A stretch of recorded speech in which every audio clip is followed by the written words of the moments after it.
ಅಂದಾವರ ಮುಂದಾವರೆ ಮತ್ತೆ ತಾವರೆ ಪುಷ್ಪ ಚಂದಕ್ಕಿ ಮಾಲೆ ಬಿಲ್ಪತ್ರೆ ಮಾದೇವ ನಿಮ್ಗೆ ಚಂದಕ್ಕಿ ಮಾಲೆ ಬಿಲ್ಪತ್ರೆ ತುಳಸಿದಳವ ಮಾದಪ್ಪನ ಪೂಜೆಗೆ ಗೈದು ಮಾದೇವ ನಿಮ್ಮ ಮಂಡೆ ಮ್ಯಾಲೆ ದುಂಡು ಮಲ್ಲಿಗೆ ಸೋಜುಗದ ಸೂಜು ಮಲ್ಲಿಗೆ ಮಾದೇವ ನಿಮ್ಮ ಮಂಡೆ ಮ್ಯಾಲೆ ದುಂಡು ಮಲ್ಲಿಗೆ ಬೆಟ್ಟತ್ಕೊಂಡೋಗೋರ್ಗೆ ಅಟಿ ಹಂಬಲವ್ಯಾಕ ಬೆಟ್ಟತ್ಕೊಂಡೋಗೋರ್ಗೆ ಅಟಿ ಹಂಬಲವ್ಯಾಕ ಬೆಟ್ಟದ ಮಾದೇವ ಗತಿ ಎಂದು ಮಾದೇವ ನೀವೇ ಬೆಟ್ಟದ ಮಾದೇವ ಗತಿ ಎಂದು ಅವರಿನ್ನು ಅಟ್ಟಿ ಹಂಬಲವ ಮರೆತಾರೋ ಮಾದೇವ ನಿಮ್ಮ ಮಂಡೆ ಮ್ಯಾಲೆ ದುಂಡು ಮಲ್ಲಿಗೆ ಸೋಜುಗದ ಸೂಜು ಮಲ್ಲಿಗೆ ಮಾದೇವ ನಿಮ್ಮ ಮಂಡೆ ಮ್ಯಾಲೆ ದುಂಡು ಮಲ್ಲಿಗೆ ಮಂಡೆ ಮ್ಯಾಲೆ ದುಂಡು ಮಲ್ಲಿಗೆ.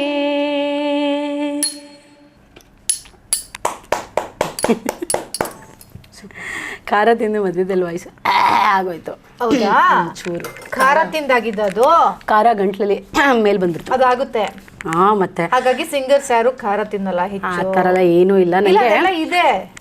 ಜಯಶ್ರೀ ಅಮ್ಮ, ನಾನು ಅವರ ಅಗ್ನಿಪಥ ನಾಟಕ ಮಾಡ್ತಿದ್ದ ಟೈಮು, ಅವರು ತುಂಬಾ ಚೆನ್ನಾಗಿ ಹಾಡ್ತಾರೆ. ಅವ್ರ ಥ್ರೋ ನಂಗೆ ಸಖತ್ ಇಷ್ಟ. ಅವಾಗ ಒಂದ್ಸಲ ವಾಯ್ಸ್ ಹೋಗ್ಬಿಡುತ್ತೆ, ಈ ತರ ಕಿರ್ಚುವಾಗ ಹಾಡುವಾಗ ಎಲ್ಲ ವಾಯ್ಸ್ ಹೋಗ್ಬಿಟ್ರೆ ಅವ್ರು ಒಂದ್ ಹೇಳ್ಕೊಟ್ಟಿದ್ರು. ಏನು ಅಂದ್ರೆ ಮೆಣಸಿನ್ಕಾಯಿ ಬಜ್ಜಿ ತಿಂದ್ರೆ ಸರಿ ಹೋಗುತ್ತೆ ಅಂತ.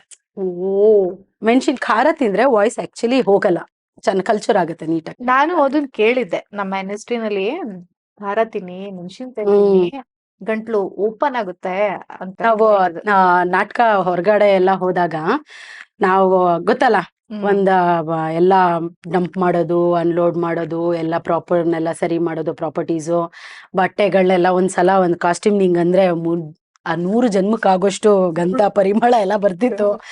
ಸೊ ಅದ್ರ ಮಧ್ಯೆ ನಾವು ಕೆಲಸ ಮಾಡ್ಬೇಕಾದ್ರೆ ತಿರುಗಾಟ ಓಡಾಟಗಳ ಮಧ್ಯೆ ವಾಯ್ಸ್ಗಳು ಹೋಗ್ಬಿಡ್ತಾ ಇದ್ವು. ಕೋಲ್ಡ್ ಆಗ್ಬಿಡೋದು ಅಥವಾ ಕಂಪ್ಲೀಟ್ ಬೆಳಗ್ಗೆ ಇದ್ದಿದ್ ವಾಯ್ಸ್ ಮಧ್ಯಾಹ್ನ ಇರ್ತಿರ್ಲಿಲ್ಲ, ಹಂಗಾಗ್ಬಿಡ್ತಿತ್ತು. ಅಲ್ಲ, ರಾತ್ರಿ ನಿದ್ದೆ ಕೆಟ್ರೆ ವಾಯ್ಸ್ ಇರಲ್ಲ. ಹೌದು. ಸೊ ನೀರ್ ವ್ಯತ್ಯಾಸ ಆಗ್ಬಿಟ್ರೆ ಹಂಗಾಗ್ತಿತ್ತು. ಸೊ ನಮ್ಗೊಂದ್ ಟ್ರಿಕ್ ಏನು ಅಂತಂದ್ರೆ, ನಮ್ ಬ್ಯಾಗ್ ಅಲ್ಲಿ ಎಲ್ಲರೂ ಇಷ್ಟು ಜೀರಿಗೆ ಮತ್ತೆ ಕಲ್ಲುಪ್ಪು ಇಟ್ಕೋತಿದ್ವಿ. ನಮ್ಗೇನಾದ್ರೂ ವಾಯ್ಸ್ ಕರಕರ ತರ ಏನಾದ್ರು ಫೀಲ್ ಆಯ್ತು ಅಂತಂದ್ರೆ ಒಂಚೂರು ಒಂದ್ ಸ್ಪೂನ್ ಅಷ್ಟು ಜೀರಿಗೆಗೆ 1-2-3 ಕಾಳಷ್ಟು ಕಲ್ಲುಪ್ಪನ್ನ ಅದ್ರ ಜೊತೆ ಸೇರಿಸ್ಬಿಟ್ಟು ಹಾಕಿ ಚೆನ್ನಾಗಿ ಅಗದ್ಬಿಟ್ಟು ಅದ್ರ ರಸ ನುಂಗ್ಬಿಟ್ರೆ ಏನು ವಾಯ್ಸ್ ಕಷ್ಟ ಕೊಡ್ತಿರ್ಲಿಲ್ಲ ನಮ್ಗೆ. ಸೊ ಈ ತರ ಎಲ್ಲ ಮಾಡ್ತಿದ್ವಿ. ಈ ತರ ಎಲ್ಲ ಅದೇ ಅಡ್ಗೆ ಮನೇಲೆ ಆರೋಗ್ಯ ಇದೆ, ಅಡಿಗೆ ಮನೇಲಿ ಸಕಲನೂ ಇದೆ. ಸಕಲನೂ ಇದೆ. ನೀನು ನಿನ್ನ ಮತ್ತೆ ನಿನಗೆ ಸಂಬಂಧಪಟ್ಟ ಅಕ್ಷತಾ ಕಿಚನ್ ನ 7 ಮಸಾಲಾ ಕ್ವಶನ್ಸ್ ನಾನು ಹಿಂಗ್ ಕೇಳ್ತೀನಿ. ಓ, ರ್ಯಾಪಿಡ್ ಕ್ವಶನ್ಸ್ ತರ. ರ್ಯಾಪಿಡ್ ಆಗಿ ಹೇಳಿದ್ರೆ ಮಸಾಲಾ ಕ್ವಶನ್. ಆಹಾರದ ವಿಷಯದಲ್ಲಿ ಸ್ವಲ್ಪ ದಿಮಾಕ್ ಮಾಡೋದು ನೀನು, ಅವಿನಾಶನ? ನಾನು. ಅವಿನಾಶ್ ಹಂಗಲ್ಲ, ಸಿಕ್ಕಿದ್ರೆ ಕಣ್ಗೊತ್ಕೊಂಡು ತಿನ್ಕೋತಾನೆ. ಓಕೆ. ನಿನ್ ಲೈಫಲ್ಲಿ ಒಂದು ಗಾದೆ ಇದೆ, ಕೋತಿ ತಾನ್ ತಿಂದು ಎಲ್ಲಾ ಮಂಗಗಳಿಗೂ ಒರೆಸ್ತು ಅಂತ. ಅದ್ರಲ್ಲಿ ನೀನು ತಾನ್ ತಿಂದು ಒರ್ಸೋ ಮಂಗನ ಒರ್ಸಿಸ್ಕೊಳ್ಳೋ ಮಂಗ. ನನಗೆ ಅಷ್ಟು ಚಾಲಾಕಿ ಇಲ್ಲ. ನಾನು ತಿಂದು ಅಥವಾ ಹಣ್ಣು ತಿಂದು ಸಿಪ್ಪೆ ಬೇರೆಯವ್ರ ಕೈ ಕೊಡೋ ಬುದ್ಧಿ ಅಂದ್ರಲ್ಲ, ಅದೊಂದು ಚಾಣಾಕ್ಷತನ. ಅದೇನು ತಪ್ಪೇನಲ್ಲ, ಅದೊಂದು ಚಾಣಾಕ್ಷತನ. ಅಷ್ಟು ಚಾಣಾಕ್ಷತನ ಇಲ್ಲ ನನ್ನಲ್ಲಿ. ನಾನು ಯಾವಾಗ್ಲೂ ಸಿಪ್ಪೆ ಹಿಡ್ಕೊಳ್ಳೋ ಜಾಗದಲ್ಲಿ ಇರ್ತೀನಿ. ನಿನ್ ಲೈಫಲ್ಲಿ ಯಾವಾಗಲಾದ್ರೂ ಲಡ್ಡು ಬಂದು ಬಾಯಿಗೆ ಬಿತ್ತ ಫೀಲ್ ಎಕ್ಸ್ಪೀರಿಯನ್ಸ್ ಹಾ ನನ್ನ ಲೈಫ್ ನಲ್ಲಿ ನನಗೆ ಸಿಗೋ ಎಲ್ಲಾನು ಲಡ್ಡುನೇ ಇವತ್ತಿನ ತನಕ ಸಿಕ್ಕಿರೋದು. ಸೊ ನನ್ಗೆ ಏನೇನ್ ಸ್ಟ್ರಗಲ್ ಏನು ಇಲ್ಲ, ಅದೊಂಥರ ಲಡ್ಡು ಬಂದು ಬಾಯಿಗೆ ಬಿತ್ತ ಲಡ್ಡು ಅಲ್ಲಿಂದ ಬಂದ್ ಬಾಯಿಗೆ ಬಿಡೋ ತನಕ ಒಂದ್ ಇರುತ್ತಲ್ಲ ಟೈಮು, ಅದು ಸ್ಟ್ರಗಲ್ ಟೈಮ್. ಇಲ್ಲ, ಲಡ್ಡು ಬಂದು ಬಾಯಿಗೆ ಬಿತ್ತ ಅಂದ್ರೆ ಇನ್ಸ್ಟೆಂಟ್ ಈ ಲಡ್ಡು ತಗೊಂಡ್ ತಿಂತ್ಯಾ, ಲಡ್ಡೆ ಬಂದ್ ನಿಂಗ್ ಬಾಯಿಗೆ ಬೀಳುತ್ತಲ್ಲ. ಓ ನಾನ್ ಕಷ್ಟ ಪಡ್ದೆ ಸಿಕ್ಕಿರೋದು, ಸಿಕ್ಕಿರೋದು ಆ ತರ ಎಲ್ಲ ಏನೂ ಇಲ್ಲ. ಏನೋ ಅದು ಸಿಕ್ಕಿರೋದು ಅವಕಾಶದಷ್ಟೇ ಅಲ್ಲ, ಏನೋ ಗೊತ್ತಿಲ್ಲ, ನೀನ್ ಯಾರೋ ಮೀಟ್ ಮಾಡ್ಬೇಕು ಅನ್ಕೊಂಡಿರ್ತೀಯ, ಸಡನ್ ಆಗಿ ಹಿಂಗ್ ತಿರುಗಿದ್ರೆ ಅವರೇ ಇರ್ತಾರೆ, ಅದ್ ಲಡ್ಡು ಬಂದು ಬಾಯಿಗೆ ಬಿತ್ತ ಫೀಲಿಂಗ್ಗೆ ಅವ್ರ ಜೊತೆ ಆಕ್ಟ್ ಮಾಡೋ ಒಂದು ಅವಕಾಶ ಸಿಕ್ಬಿಡುತ್ತೆ. ಆ ಆತರ ಎಲ್ಲ ನಾನು ಏನು ಹೇಳಕ್ ಹೋಗಲ್ಲ, ಯಾಕಂದ್ರೆ ವಿಜಿ ಸರ್ ಭೇಟಿ ನನ್ಗೆ ಹಂಗಾಗಿದೆ. ಬಟ್ ಅವ್ರ ಜೊತೆ ವರ್ಕ್ ಮಾಡಕ್ಕೆ ಭೇಟಿ ಆದ್ಮೇಲೆ 1.5 ವರ್ಷ ಕಾದಿದ್ದೀನಿ. ಭೇಟಿಗೂ ವರ್ಕ್ ಮಾಡೋದಕ್ಕೂ 1.5 ವರ್ಷದ ಗ್ಯಾಪ್ ಇತ್ತು. ಸೊ ಹಾಗಾಗಿ ಅದನ್ನ ನಾನು ಲಡ್ಡು ಅಂತ ಕನ್ಸಿಡರ್ ಮಾಡ್ತೀನಿ, ಇನ್ಸ್ಟೆಂಟ್ ಆಗಿ ಬಂದು ಬಾಯಿಗೆ ಬಿದ್ದಿದ್ದು ಅಂತ ಕನ್ಸಿಡರ್ ಮಾಡ. ಕಾಯಿಗೆಗೊಂದು ಪ್ರತಿಫಲನು ಎಸ್ ಎಸ್ ಎಸ್ ನಿಂಗೊಂಥರ ನನ್ನ ಲೈಫಲ್ಲೆಲ್ಲ ಕಾದಿದ್ದಕ್ಕೆ ಹಣ್ಣು ಸಿಕ್ಕಿರೋದು. ನಿಮ್ ಮನೆಯಲ್ಲಿ ಬಿಸಿ ಅನ್ನ ತಿನ್ನೋರು ಯಾರು? ನಾನೇ. ಇತ್ತೀಚೆಗೆ ನಾನು ನಮ್ಮ ತಾಯಿ ಮನೇಲಿದ್ದಾಗ ಲಾಸ್ಟಲ್ಲಿ ತಿಂತಿದ್ದೆ. ಸೊ ಈಗ ನಮ್ಮ ಮನೇಲಿ ನಾನೇ ರಾಜ ನಾನೇ ರಾಣಿ. ಯಾಕೆ ಅಂದ್ರೆ ಅವಿನಾಶ್ ನನ್ಗೆ ಮಿಕ್ಕಿದ್ದು ಪಕ್ಕಿದ್ದು ನೆನ್ನೆದೋ ತಂಗಳು ಆತರ ಎಲ್ಲ ಇಲ್ಲ. ಇರೋದು ಏನಿದೆ ಎಲ್ಲ ಒಟ್ಟಿಗೆ ಇಟ್ಕೋತೀವಿ, ಟಕ್ ಟಕ್ ಅಂತ ಒಬ್ರಿಗೊಬ್ರು ಬಡಿಸ್ಬೇಕು ಅನ್ನೋದಿಲ್ಲ. ಅವಿನಾಶ್ದದೊಂದು ಇದು, ಅವ್ರವ್ರ ಇದು ಒಂದೊಂದ್ಸಲ ಅವನೇ ಅಡಿಗೆನೂ ಮಾಡ್ಬಿಡ್ತಾನೆ. ಸೊ ನಮ್ಮ ಮನೇಲಿ ಎಲ್ಲ ಒಟ್ಟಿಗೆ ತಟ್ಟೆ ಇಟ್ಕೊಂಡು ನಾವೇ ಬಡಿಸ್ಕೊಂಡು ತಿನ್ನೋದು. ಸೊ ಹಾಗಾಗಿ ಎಲ್ಲರಿಗೂ ಬಿಸಿ ಅನ್ನದ ಪಾಲೆ ಹೋಗುತ್ತೆ. ಮದ್ವೆ ಆದ್ಮೇಲೆ ನಾನು ಜಾಸ್ತಿ ಒಂಥರ ಏನು ಅವ್ರು ಎಲ್ಲರ ಜೊತೆನೂ ಕೂತು ಬಿಸಿ ಅನ್ನ ತಿಂತೀವಿ. ಮುಂಚೆ ನಾನು ತುಂಬಾ ತರ ಏನು ಅಂತಂದ್ರೆ ಅದನ್ನ ನಾನು ತಪ್ಪಾಗಿ ಹೇಳಕ್ ಇಷ್ಟಪಡಲ್ಲ, ಬಟ್ ನಾನು ಅಷ್ಟು ಜವಾಬ್ದಾರಿಯಾಗಿ ರೆಸ್ಪಾನ್ಸಿಬಲ್ ಆಗಿ ವರ್ತಿಸ್ತಿದ್ದೆ. ಈಗಲೂ ವರ್ತಿಸ್ತೀನಿ, ಬಟ್ ಮುಂಚೆ ಜಾಸ್ತಿ ಇತ್ತು. ಮದ್ವೆ ಆಗೋಕ್ಕೂ ಮುಂಚೆ ಮನೆಯವ್ರದ್ದು ಎಲ್ಲರದು ಫಸ್ಟು, ಲಾಸ್ಟಲ್ಲಿ ನಾನು ಮಿಕ್ರೆ ತಿನ್ನೋದು. ಯಾಕೆಂದ್ರೆ ನಾನು ಜಾಸ್ತಿ ಅಡಿಗೆ ಮಾಡ್ತಿದ್ದೆ. ಸೊ ಅಡಿಗೆ ಮಾಡ್ದವ್ರದ್ದು ಒಂದು ಇರುತ್ತಲ್ಲ, ಎಲ್ಲರಿಗೂ ಆಗ್ಲಿ ಸಮಾಧಾನ ಆಗತ್ತೆ ಆಗ್ಲೇ ನಾವ್ ತಿಂದ್ರು, ಮೊದಲಿಗೆ ತಿಂದ್ರು ರುಚಿ ನೋಡಕ್ತಿದ್ದೆ. ಹೌದು, ನಾನು ಮದ್ವೆ ಆದ್ಮೇಲೂ ಇದು ನನ್ಗೆ ದೋಸೆ ವಿಷಯದಲ್ಲಿ ಯಾವಾಗ್ಲೂ ಆಗತ್ತೆ, ರೊಟ್ಟಿ ವಿಷಯದಲ್ಲಿ ಯಾವಾಗ್ಲೂ ಆಗತ್ತೆ. ನಂಗೆ ಬಿಸಿ ಬಿಸಿ ಎಲ್ಲರಿಗೂ ಬಿಸಿ ಬಿಸಿಯಾಗಿ ಕೂತ್ ಜಾಗದಲ್ಲಿ ಮಾಡ್ಕೊಂಡು ತಗೊಂಡೋಗಿ ಕೊಡ್ತೀನಿ. ಆದ್ರೆ ನನಗ್ ಮಾತ್ರ ಯಾವಾಗ್ಲೂ ಒಂದ್ಸಲ ಬೇಜಾರಲ್ಲಿ ಹೇಳ್ಬಿಟ್ಟೆ ನಾನು ಇದನ್ನ, ನನಗೆ ಬಿಸಿ ರೊಟ್ಟಿ ಸಿಗಲ್ಲ, ಬಿಸಿ ಚಪಾತಿ ಸಿಗಲ್ಲ, ಬಿಸಿ ದೋಸೆ ಏನು ಬಿಸಿಯಾಗಿ ಸಿಗಲ್ಲ, ಅದೊಂದು ಬೇಜಾರು ಅಂತ. ಆದ್ಮೇಲೆ ನಾನು ತಣ್ಣಗಿದ್ದನ್ನ ತಿಂದಿದ್ದೇ ಇಲ್ಲ ದೋಸೆ. ಎಲ್ಲರಿಗೂ ನಾನು ಹಾಕೊಡ್ತೀನಿ. ನಾನು ತಟ್ಟೆ ಹಿಡ್ಕೊಂಡು ಕುತ್ಕೊಂಡಾಗ ಅವಿನಾಶ್ ಬಡಿಸ್ತಾನೆ ನಂಗೆ. ತುಂಬಾ ಒಳ್ಳೆ ವಿಚಾರ ಇದು. ಎಸ್, ಮನೆಯಲ್ಲಿ ಉಳ್ದಿರೋದು, ರಾತ್ರಿ ಉಳ್ದಿರೋದು ಸಾರು, ಮಜ್ಜಿಗೆ, ಅನ್ನ ಅವೆಲ್ಲವನ್ನು ಹಾಕಿ ಒಂದ್ ಡಿಶ್ ಮಾಡಿ ಬಂದ ಜನಕ್ಕೆ ಅರ್ಜೆಂಟ್ ಆಗಿ ಮಾಡಿರೋದು ಉಂಟಾ? ಮಾಡಿ ಇದು ಫ್ರೆಶ್ ಆಗಿ ಮಾಡಿರೋದು ಅಂತ ಹೇಳ್ರೋದು ಉಂಟಾ? ಇಲ್ಲ ಇಲ್ಲ ಇಲ್ಲ, ಆತರ ಮಾಡಿದ್ರೆ ಹಿಂಗೆ ಮಾಡಿರೋದು ಅಂತ ಹೇಳ್ತೀನಿ. ಅದೆಲ್ಲ ಫ್ರೆಶ್ ಅಂತೆಲ್ಲ ಹೇಳಲ್ಲ. ಹಳೆ ಪದಾರ್ಥಕ್ಕೊಂದು ಹೊಸದ್ ರೂಪ ಅಂತ ಹೇಳ್ತೀನಿ. ಬಟ್ ಇದಕ್ಕೆ ನಮ್ಮ ಮನೇಲಿ ಫೇಮಸ್ ಆಕ್ಚುಲಿ ಅವಿನಾಶ್ ಅಮ್ಮ, ಕುಸುಮಮ್ಮ. ಅವರು ಹೇಳೋದೇ ಇಲ್ಲ, ಹಿಂಗ್ ಕಣ್ಮುಚ್ ಕಂಡ್ಬಿಡ್ಸ ಅಡ್ಗೆ ಆಯ್ತು ಅಂದ್ಬಿಡ್ತಾರೆ. ಏನೋ ಚೆನ್ನಾಗಿರುತ್ತೆ, ರುಚಿಯಾಗಿರುತ್ತೆ ಅಂದ್ರೆ ಹೊಡಿ ತಿನ್ನು ಅಂತಿರ್ತಾರೆ.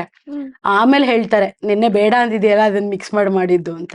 ಸೊ ಅವರು ತುಂಬಾ ಇದು ಹೆಂಗಸರ ಒಂದು ಅಧಿಪತ್ಯ, ಅಡಿಗೆ ಮನೆದು ಒಂದು ಅಧಿಪತ್ಯ ಸ್ವೀಕಾರ ಆದ್ಮೇಲೆ ಇರಬೇಕಾದ ಒಂದು ಮೂಲ ಲಕ್ಷಣ ಏನು ಅಂದ್ರೆ ಮಿಕ್ಕಿದ್ದಕ್ಕೆ ಹೊಸ ರೂಪ ಕೊಡೋದು ಅಲ್ಲ. ಅದು ಎಲ್ಲರೂ ಮಾಡ್ತಾರೆ ಹೆಂಗಸರು ಅಡಿಗೆ ಮನೆಯಲ್ಲಿ ನನ್ ಪ್ರಕಾರ. ಓಕೆ ಅನ್ಕೊಳ್ಳೋಣ. ನೀ ಮಾಡಲ್ಲ? ನಾನು ಅದ್ರಲ್ಲಿ ತುಂಬಾ ಎಲ್ಲ ಮಾಡ್ತಾರೆ.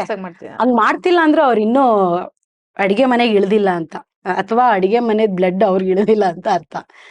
ಅನ್ನ ಬಿಸಾಡಿರೋದು ತುಂಬಾ ಸಲ ಬಿಸಾಡಿದ್ಯಾ?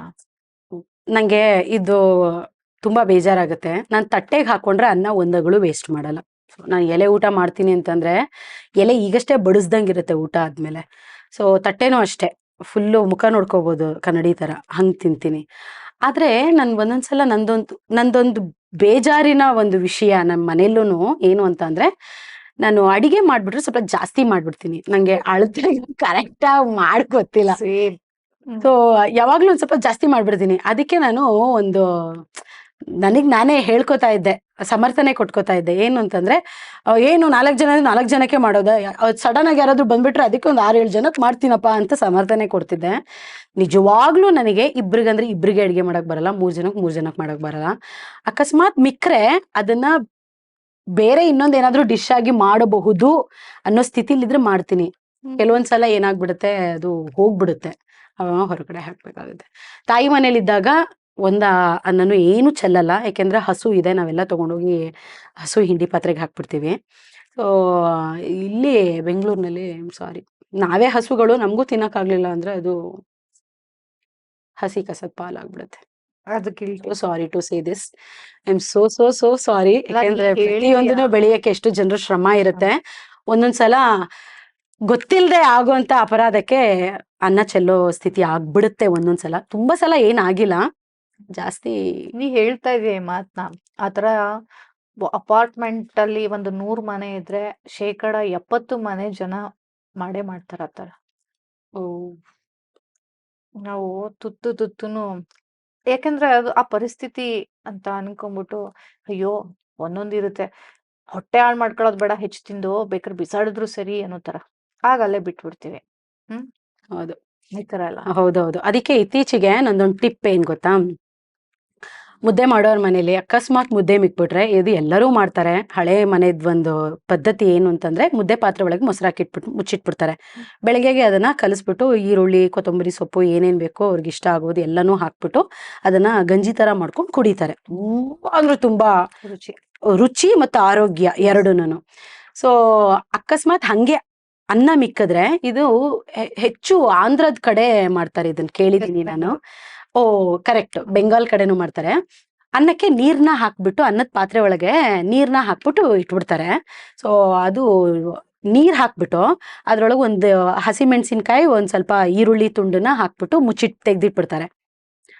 ಬೆಳಗ್ಗೆಗೆ ಅದು ಎಷ್ಟು ಒಳ್ಳೆ ಗಂಜಿ ಅಂದ್ರೆ ತುಂಬಾ ಆರೋಗ್ಯಕ್ಕೆ ಒಳ್ಳೆ ಆಹಾರ ಅದು. ಅದನ್ನ ತುಂಬಾ ಕಡೆ ದುಡ್ಡು ಕೊಟ್ಟು ಇವಾಗ ರೆಸ್ಟೋರೆಂಟ್ಗಳಲ್ಲಿ ಶುರು ಮಾಡಿಯಾರ. ಎಂತದೋ ಗಂಜಿ, ಹೌದು, ಎಂತದೋ ಗಂಜಿ ಅಂತಾರೆ ಅದಕ್ಕೆ, ಹೆಸರು ಕರೆಕ್ಟ್ ಆಗಿ ಗೊತ್ತಾಗ್ತಾ ಇಲ್ಲ ನನ್ಗೆ. ಸೊ ಅಕಸ್ಮಾತ್ ಅನ್ನ ಮಿಕ್ಕಿದ್ರೆ ಈ ರೀತಿ ಮಾಡಿ, ಆರೋಗ್ಯಕ್ಕೂ ತುಂಬಾ ಒಳ್ಳೇದು, ಮತ್ತೆ ನಾನು ಚೆಲ್ದೆ ಅನ್ನೋ ಗಿಲ್ಟ್ ಇರಲ್ಲ. ಅದ್ರ ನೆಕ್ಸ್ಟ್ ಚಟ್ನಿ, ಯಾವ್ದಾದ್ರು ಒಂದ್ ಚಟ್ನಿ ಜೊತೆ ಅದನ್ನ ಮೊಸರು ಹಾಕೊಂಡು. ಎಸ್, ನಾವ್ ಮನೇಲಿ ಸೌತೆಕಾಯಿ ತಿಂತೀವಿ ಅಂತಂದ್ರೆ, ಸೌತೆಕಾಯಿ ಸಿಪ್ಪೆ ತೆಗೆದ್ರೆ ಸಿಪ್ಪೆಲಿ ನಾವು ಇದನ್ ಮಾಡ್ತೀವಿ, ಚಟ್ನಿಗೆ ಸೇರಿಸ್ತಾರೆ. ಎಲ್ಲರೂ ಮಾಡಲ್ಲ, ಬಟ್ ಚೆನ್ನಾಗಿರುತ್ತೆ ಆಕ್ಚುಲಿ, ಟ್ರೈ ಮಾಡಿ. ನಿನ್ನ ಮತ್ತೆ ಅವಿನಾಶ್ ಇಬ್ರಲ್ಲಿ ಹಸಿವು ಯಾರು ತಡ್ಕೊಳ್ಳೋದೇ ಇಲ್ಲ? ಅವಿನಾಶ್ ತಡ್ಕೊಳ್ಳೋದೇ ಇಲ್ಲ. ಅವನು ಪೂಜೆ ವ್ರತ ಮಾಡುವಾಗ ಮಾತ್ರ ಅವನಿಗೆ ನೆನಪಾಗಲ್ಲ, ಜಪ ಮಾಡ್ತಿರ್ತಾನಲ್ಲ ನೆನಪಾಗಲ್ಲ ಹಸಿವು. ಬೇರೆ ಟೈಮ್ನಲ್ಲಿ ಇವಾಗ ಏನೇನೋ ಒಂದಷ್ಟೆಲ್ಲ ಫಾಸ್ಟಿಂಗ್ ಎಲ್ಲ ಬಂದಿದ್ದೆಲ್ಲ, ಡಯಟ್ ಮಾಡೋ ಅಂತ ರೀತಿಗಳಲ್ಲಿ, ಇಂಟರ್ಮಿಡಿಯೇಟ್ ಫಾಸ್ಟಿಂಗ್ ಎಲ್ಲ. ಸೊ ಅದನ್ನೆಲ್ಲ ಒಂದ್ಸಲ ಟ್ರೈ ಮಾಡಿಸ್ದೆ ನಾನು ಅವನಿಗೆ, ಬಟ್ ಅವನು ತಡಿಯಲ್ಲ. Very good. 7 ಕ್ವಶನ್ಗೆ ಸವಿಸ್ತಾರವಾಗಿ ನೀನು ಆನ್ಸರ್ ಮಾಡಿದ್ಯಾ? ಎಸ್. ಒಂದು ನನಗೆ ಅನ್ಸಿದ ಪ್ರಶ್ನೆ, ಈಗ ನೀನು ಹೋದ್ರೆ ನಿನ್ನೆಲ್ಲ ಗುರ್ತಿಸ್ತಾರೆ, ಅದಕ್ಕೂ ಮೊದ್ಲು ಅವಿನಾಶ್ ಹೋದ್ರೆ ಎಲ್ಲ ಗುರ್ತಿಸ್ತಿದ್ರು, ಈಗ್ಲೂ ಗುರ್ತಿಸ್ತಾರೆ ಅವಿನಾಶನ್, ಇಲ್ಲ ಅಂತಿಲ್ಲ. ಕನ್ನಡಕ್ಕಾಗಿ ಒಂದನ್ನು ಓದ್ತಿ, ಸೀರಿಯಲ್ ಹೆಸರು ಹೇಳ್ತಾರೆ, ಹಿಂಗೆಲ್ಲ ಇದೆ. ಹೋದಾಗ ಇವಾಗ ಮೇಡಮ್ ನೀವು ಇನ್ಸ್ಪೆಕ್ಟರ್ ಗಿರಿಜಾ ಅಲ್ವಾ ಅಂದಾಗ, ಆ ಪಕ್ಕದಲ್ಲೇ ಅವಿನಾಶನ್ ಅಕಸ್ಮಾತ್ ಯಾರು ಗುರ್ತಿಸ್ಲಿಲ್ಲ ಅಂದ್ರೆ ಬೇಜಾರ್ ಮಾಡ್ಕೊಳ್ಳೋದು, ಆ ತರ ಎಲ್ಲ ಒಂದು ಮೇಲ್ ಈಗೋ ಇರುತ್ತೆ, ಪ್ರೊಫೆಷನಲ್ ಈಗೋ ಇರುತ್ತೆ. ನಾನು ಆತರ ಭಾವಿಸಿದ್ದೆ ಹಿಂಗಾಗಬಹುದೇನೋ ಅಂತ, ಏಕೆಂದ್ರೆ ಗಿರಿಜಾದು ಸಕ್ಸಸ್ ಶುರುನಲ್ಲಿ ಎಲ್ಲಾದ್ರೂ ಹೋದಾಗ ಎಲ್ಲ ಗಿರಿಜಾ ಅಂತ ಮಾತಾಡುವಾಗ ನಾನು ಪಕ್ಕದಲ್ಲಿರೋ ಅವಿನಾಶ ನೋಡ್ತಿದ್ದೆ. ಬಟ್ ಅವ್ನ ಕಣ್ಣಲ್ಲಿ ಒಂದಿನ ನಾನು ಏನೋ ಒಂಥರ ಆನಂದ ನೋಡಿದೆ. ನಾನು ಒಂದ್ಸಲ ಬಾಯ್ಬಿಟ್ಟು ಕೇಳ್ಬಿಟ್ಟೆ, ನಿಂಗೆ ಥರ ಏನಾದ್ರು ಬೇಜಾರಾಗತ್ತೆ ಅಂತ. ಬಟ್ ಅವನು ನಕ್ಬಿಟ್ಟ, ನೀನ್ ಅನ್ಕೊಂಡ್ ಕೇಳ್ತಿದ್ಯಲ್ಲ, ನಿನ್ಗೆ ಇಷ್ಟು ವರ್ಷದಲ್ಲಿ ಇಷ್ಟ ನಾನು ಅರ್ಥ ಮಾಡ್ಕೊಂಡಿದ್ದು ಇಲ್ಲ, ನಾನೊಬ್ಬ ನಟ ಆಗಿ, ಒಬ್ಬ ಡೈರೆಕ್ಟರ್ ಆಗಿ ಖಂಡಿತ ನನಗ್ ಬೇಜಾರಾಗಲ್ಲ. ನನಗ್ ಸಿಕ್ಕಾಗ ನಾನು ಅನ್ಭವಿಸಿದೀನಿ, ನಿನಗ್ ಸಿಕ್ಕಾಗ ನೀನ್ ಅನ್ಭವಿಸು ಅಂತ ಅನ್ನೋದು ಅಲ್ಲ. ಆದ್ರೆ ಎಲ್ಲಾ ಮನೆಯಲ್ಲೂ ಈ ತರ ಇರಲ್ಲ. ಹೌದು, ಎಷ್ಟೊಂದು ಸಮಸ್ಯೆಗಳು, ಬರೀ ಸಿನಿಮಾ ಇಂಡಸ್ಟ್ರಿ ಅಂತ ಹೇಳ್ತಾ ಇಲ್ಲ, ಬಟ್ ನಿನಗೆ ಒಂದೇ ಇಂಡಸ್ಟ್ರಿಲಿ ವರ್ಕ್ ಮಾಡೋರ್ ಮಧ್ಯೆ ಈಗೋ ಕ್ಲಾಶ್ ಜಾಸ್ತಿ ಆಗತ್ತೆ. ಅದೊಂದು ಪ್ರಾಬ್ಲಮ್. ಒಂದೇ ಇಂಡಸ್ಟ್ರಿ, ಡಾಕ್ಟರ್ಗಳ ಮಧ್ಯೆ, ಟೀಚರ್ಸ್ಗಳ ಮಧ್ಯೆ, ಲಾಯರ್ಸ್ಗಳ ಮಧ್ಯೆ, ಸೊ ಆಕ್ಟರ್ಗಳ ಮಧ್ಯೆ, ಜಾಸ್ತಿ ಆಕ್ಟರ್ಗಳ ಮಧ್ಯೆ ಜಗಳ ಬೇಗ ಕಾಣಿಸುತ್ತೆ. ಗೋಡೆಯಿಂದ ಆಚೆ ಬಂದ್ಬಿಡುತ್ತೆ ಬೇಗ. ಸೊ ನನ್ನ ಮನೇಲಿ ಟಚ್ ವುಡ್ ನನ್ಗೆ ಆ ಥರ ಇಲ್ಲ. ಅವನ್ ಟೈಮ್ನಲ್ಲಿ ನಾನು ಅವನಿಗೆ ಎಲ್ಲ ಕಂಪ್ಲೀಟ್ ನೆರಳಾಗಿದ್ದು ಎಲ್ಲ ಮಾಡ್ಕೊಡ್ತಾ ಇದ್ದೆ. ಇವತ್ತು ನನಗೆ ಅವನು ನೆರಳಾಗಿ ನಿಂತು ಎಲ್ಲನೂ ಮಾಡ್ಕೊಡ್ತಿದ್ದಾನೆ. ಹೀಗೆ ಇರಿ, ಚೆನ್ನಾಗಿರಿ, ಖುಷಿಯಾಗಿರಿ. ಊಟ ಆಯ್ತು, ಜೊತೆಗೆ ಒಳ್ಳೆ ಹಾಡು ಆಯ್ತು. ಈಗ ಸೋಜುಗಾರ ಸೋಜು ಮಲ್ಲಿಗೆನೂ ಆಯ್ತು. ಇನ್ನೇನೋ ವೈಂಡ್ ಅಪ್ ಮಾಡೋ ಟೈಮಲ್ಲಿ ನೀನು ಅವಿನಾಶ ಸಿನಿಮಾದ ಒಂದು ಹಾಡನ್ನ ನಮ್ಗ ಹಾಡ್ತೀಯ? ಅಯ್ಯಯ್ಯೋ, ಎಲ್ಲರಿಗೂ ಗೊತ್ತಿರೋ ಸಾಂಗ್ ಅನ್ನ ಹಾಡ್ಬೇಕಾ? ಕನ್ನಡಕ್ಕಾಗಿ ಕನ್ನಡ. ಸೋ ಸಾರಿ, ತಪ್ಪಾದ್ರೆ ಕ್ಷಮೆ ಇರ್ಲಿ. ಯಾಕೆಂದ್ರೆ ನಾನು ಜಾಸ್ತಿ ವೀಕ್ಷಕರು ಮತ್ತು ನೀನು ಇಬ್ರು ಫಸ್ಟ್ ಸಾರಿ ನನ್ನ ವೀಕ್ಷಕರು, ಯಾಕೆಂದ್ರೆ ನಿನ್ ಜೊತೆ ನನ್ಗೆ ಅಷ್ಟೊಂದು ಫಾರ್ಮಾಲಿಟೀಸ್ ಇಲ್ಲ. ಸೊ ಬಡೀಸ್ ಆಗಿರೋದ್ರಿಂದ ವೀಕ್ಷಕರಿಗೆ ಕ್ಷಮೆ ಕೇಳ್ತೀನಿ. ಬಡ್ಡೀಸ್ ಅಲ್ಲ, ಅದೇ ಬಡೀಸ್ ಆಗಿರೋದ್ರಿಂದ ಬಡ್ಡೀಸ್ ಒಳಗೆ ಬಡೀಸ್ ಹೊರಗೆ. ಸೊ ಯಾಕೆಂದ್ರೆ ಅದು ತುಂಬಾ ಫೇಮಸ್ ಸಾಂಗ್. ಭೇಟಿಯಾದ ಜಾಗ. ಭೇಟಿಯಾದ ಜಾಗ ನನ್ನನ್ನೇ ಕಾಯುವಾಗ ಏಕಾಂತವೀಗ ನನ್ನ ಕಾಡಿದೆ. ಒಂದೇ ಒಂದು ಮಾತು ನೀ ಚಂದವಾಗಿ ಆಡಿ ನನ್ನ ಧ್ಯಾನವೆಲ್ಲ ಲೂಟಿ ಮಾಡಿದೆ. ಉಸಿರಿನ ಬಿಸಿಯು ತಗುಲಿದ ಮೇಲೆ ಹುಡುಗನ ಪಾಡು ಹೀಗಾಗಿದೆ. ಪದಗೀಚುವ ಬೆರಳೆಲ್ಲವೂ ಪದವಿಲ್ಲದೆ ಪರದಾಡಿದೆ. ನನ್ನ ಮೇಲೆ ನನಗೀಗ ಅನುಮಾನ ಶುರುವಾಗಿದೆ. ಅಪ್ಪ Anjaneya, thank you so much. Super Priya. ಸ್ವಲ್ಪ ಮೆಲೋಡಿ ಹಾಡಕ್ಕೆ ಹೆದರ್ತೀಯಾ? ನನ್ನ ವಾಯ್ಸ್ಗೆ ಮ್ಯಾಚ್ ಆಗಲ್ಲ. ನಾನು ಅವಿನಾಶು ಸಿನಿಮಾ ಹಾಡು ಅಂತ ಹೇಳೋದು ತುಂಬಾ ಬೆರಳೆಣಿಕೆ. ಒಂದು ಇದು ಕಸ್ತೂರಿ ನಿವಾಸದ್ದು ನೀ ಬಂದು ನಿಂತಾಗ, ಅದು ಜೊತೆಲಿದ್ರೆ ಮಾತ್ರ ಹಾಡ್ತೀವಿ ಆ ಸಾಂಗ್ ನ. ಇನ್ನೊಂದು ನೀರ ಬಿಟ್ಟು ನೆಲದ ಮೇಲೆ ದೋಣಿ ಸಾಗೋದು, ಇದೆರಡು ನಮ್ ಜೊತೆಲಿದ್ದಾಗ ಹಾಡೋದು. ಎರಡು ನಮ್ ಫೇವ್ರೆಟ್ ಸಾಂಗ್ಗಳು. ಇದು ಬಿಟ್ರೆ ನಾವು ಸಿನಿಮಾ ಹಾಡನ್ನ ನಾವು ಸಿನಿಮಾ ಹಾಡು ಹಾಡ್ತೀವಿ ಅಂತ ಒಂದ್ ಸ್ವಲ್ಪ ಧೈರ್ಯವಾಗಿ ಹಾಡೋದು ಅಂತಂದ್ರೆ ಇದ್ರದ್ದು ಯಾವ್ದದು ಲೂಸಿಯಾ ಸಿನಿಮಾದ್ದು ನೀ ಮಾಯೆಯೊಳಗೋ ಮಾಯೆ ನಿನ್ನೊಳಗೋ ನೀ ದೇಹದೊಳಗೋ ದೇಹ ನಿನ್ನೊಳಗೋ ನೀ ಕನಸಿನೊಳಗೋ ಕನಸು ನಿನ್ನೊಳಗೋ ನೀ ಅಮಲಿನೊಳಗೋ ಅಮಲು ನಿನ್ನೊಳಗೋ ಮನಸ್ಸು ದೇಹಗಳೆರಡು ಸೆಳೆಯುವ ಸುಳಿಯಂತಿರುವ ಪ್ರೇಮದೊಳಗೋ. ಇದನ್ನ ಹಾಡ್ತೀವಿ. ಸೂಪರ್ ಅಲ್ಲ?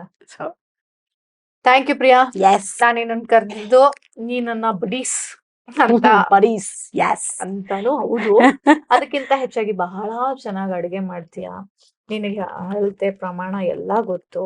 ಅದ್ರ ಜೊತೆಗೆ ಎಷ್ಟೇ ಜನ ಬಂದ್ರು ಪ್ರೀತಿಯಿಂದ ಇದ್ದದ್ರಲ್ಲೇ ಏನ್ ಮಾಡ್ಬೇಕು ಅಷ್ಟೊಂದು ಮಾಡಿ ಬಡಿಸ್ತೀಯ.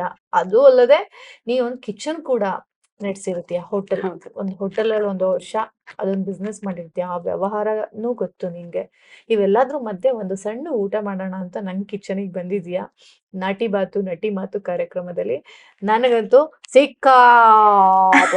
ಜೋಶ್ ಬಂತು, ಖುಷಿ ಆಯ್ತು. Thank you so much Priya. Thank you Akshata. ನಾಟಿ ಬಾತು ನಟಿ ಮಾತು ಹೆಸರಷ್ಟೇ ಹೊಸದಾಗಿಲ್ಲ. ಈ ತರದೊಂದು ಅಂದ್ರೆ ನಾಟಿ ಸ್ಟೈಲ್ ಊಟ, ಅಂದ್ರೆ ಸೊಗಡಿನ ಊಟ, ಸೊಗಡಿನ ಮಾತು, ಸೊಗಡಿನ ಒಂದಷ್ಟು ವಿಷಯಗಳು ವಿನಿಮಯ ಮಾಡ್ಕೊಳ್ಳೋದು ಊಟದ ಜೊತೆ ತುಂಬಾ ಹೊಸತನ ಅಂತ ನನಗೂ ಅನ್ನಿಸ್ತು. ನಾನು ಎಲ್ಲೂ ಈ ಥರದ್ ಒಂದು ಸ್ಟೈಲ್ ನೋಡಿಲ್ಲ ನಾನು ಆ್ಯಕ್ಚುಲಿ. ಸೊ ನೀನೇನೇನು ಮಾಡ್ತೀವಿ ಎಲ್ಲದಕ್ಕೂ ಯಶಸ್ಸು ಸಿಗಲಿ. ನನ್ನ ಶುಭಾಶಯಗಳು. ಯಾವತ್ತಿಗೂ ನಿನ್ ಜೊತೆ ಇರುತ್ತೆ, ಏನೇ ಇದ್ರು ನನ್ನ ಕರಿ. Thank you so much. ಕರೆಯುವಾಗ ಯಾವ್ದ್ರಲ್ಲಿ ಕರಿಬೇಕಾಗುತ್ತೆ? ಫೋನ್ ಮಾಡಿ ಕರಿಬೇಕಾಗುತ್ತೆ. ಆಗ ಮಾಡಿದಾಗ ದಯವಿಟ್ಟು ಫೋನ್ ಸ್ವೀಕರಿಸಿ. ಸೊ ನೀ ಏನ್ ಮಾಡ್ತಿದ್ಯಾ ಎಲ್ಲದಕ್ಕೂ ಒಳ್ಳೇದಾಗ್ಲಿ. ಶುಭಾಶಯಗಳು, ಕಂಗ್ರ್ಯಾಚುಲೇಷನ್ಸ್. ಸೊ ಯೂಟ್ಯೂಬ್ ನಲ್ಲಿ ನಿನ್ಗೆ ಇದು ಮಾಡ್ತಿರೋದಲ್ವಾ ನಾಟಿ ಬಾತು ನಟಿ ಮಾತು. ಮಿಸ್ ಮಾಡದೆ ಒಳ್ಳೊಳ್ಳೆ ಬಿಸಿ ಬಿಸಿ ಚರ್ಚೆ ಮೂಡಿಸುವಂತ ವಿಷಯಗಳು ಮತ್ತೆ ತುಂಬಾ ಕಣ್ಣರಳಿಸುವಂತ, ನಾಲಿಗೆ ರುಚಿನ ಕೆರಳಿಸುವಂತ ಒಂದಷ್ಟು ಊಟದ ಜೊತೆ ಮಾತಾಡ್ತೀವಿ. ಸೊ ಎಲ್ಲಾ ಎಪಿಸೋಡ್ಸ್ ಇಷ್ಟೇ ಪ್ರೀತಿಯಿಂದನೇ ನೋಡಿ ಅಂತ ನಾನು ವೀಕ್ಷಕರ ಹತ್ರನು ಕೇಳ್ಕೊತೀನಿ. ಸೊ ಅಕ್ಷತಾ ಕಿಚನ್ಸ್ ನಲ್ಲಿ ಯಾರ್ಯಾರು ಸಬ್ಸ್ಕ್ರೈಬ್ ಆಗಿಲ್ಲ ದಯವಿಟ್ಟು ಸಬ್ಸ್ಕ್ರೈಬ್ ಆಗಿ. ನಿಮ್ಗೆ ಏನು ನಿರೀಕ್ಷೆಗಿನ್ನ ಹೆಚ್ಚು ವಿಷಯಗಳು ನಿಮ್ಮನ್ನ ತಲುಪುತ್ತೆ. ಹೊಟ್ಟೆ ತುಂಬಿಸ್ತೀವಿ. ಹೊಟ್ಟೆ ತುಂಬಿಸ್ತೀಯ? ಉಪ್ಪು ಹುಳಿ ಸಿಹಿನೂ ಇರುತ್ತೆ. ಮಾತಿನ ಮೂಲಕ ಹೊಟ್ಟೆ ಖಂಡಿತ ತುಂಬಿಸ್ತಾಳೆ ಅಕ್ಷತಾ. ಇವಾಗ ಪ್ರಿಯಾನು ಬರ್ತಾ ಇರ್ತಾರೆ ಅವಾಗ ಅವಾಗ. ಎಸ್, ಖಂಡಿತ. ತಾಯೇ ಚಾಮುಂಡೆಯಿಂದ ಮುಗಿಸ್ಬಿಡೋಣ. ತಾಯೇ